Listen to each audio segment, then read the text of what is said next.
So I've been asked a question similar to this a few times after today.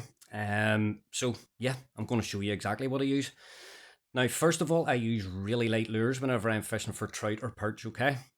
So you need the hardware to go with it. Okay. So I have two rods that I have with me. So they're both rated 0.5 to 5 grams. They're both very similar. They're fast action. One's very cheap. This one, it was like 12 quid from AliExpress, and nothing wrong with it. Perfectly good rod.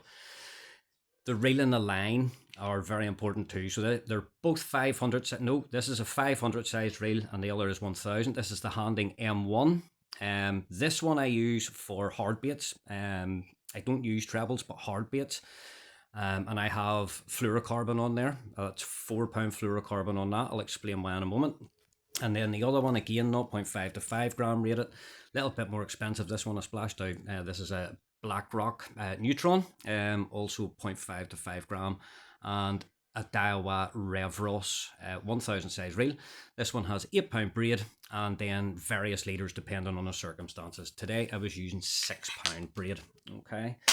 The lures today, I caught on two different lures. One was a little jig head, 1 gram jig head, by the way. Okay, so very, very light with a little tadpole style soft plastic on there. Sort of black color, clear with little red flecks of glitter in it. And the way I fish that, cast it out, let it sink to the bottom, and then little twitches. So it comes up off the bottom all the time, this little tail giving it Dixie. It also jerks a bit from side to side.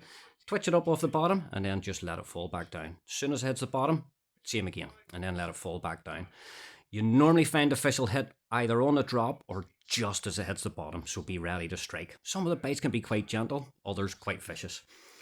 The other bait I was using and had a bit of success on today was a little tiny mini crankbait. Okay, this one weighs about 1.5 grams. I changed the treble out to a single barbless hook on there. Okay, I don't know whether you can see that, but it's a single barbless hook. Okay, and this has a little diving vane in the front. Doesn't dive very deep.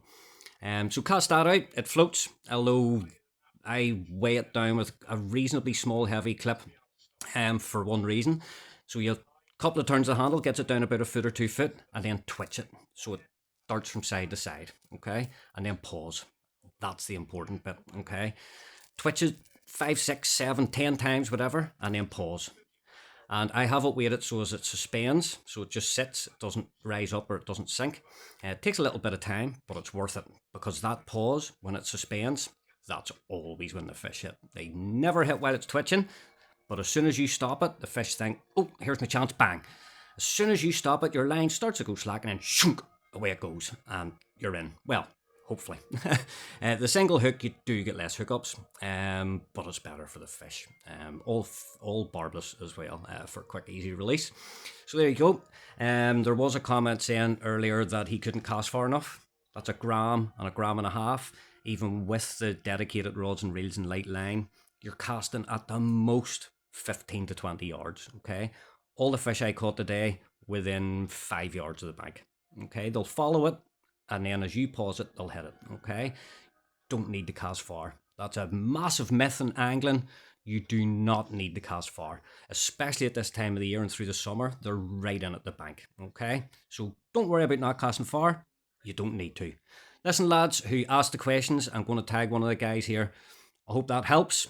Good luck next time you're out. Tight lines. Cheers.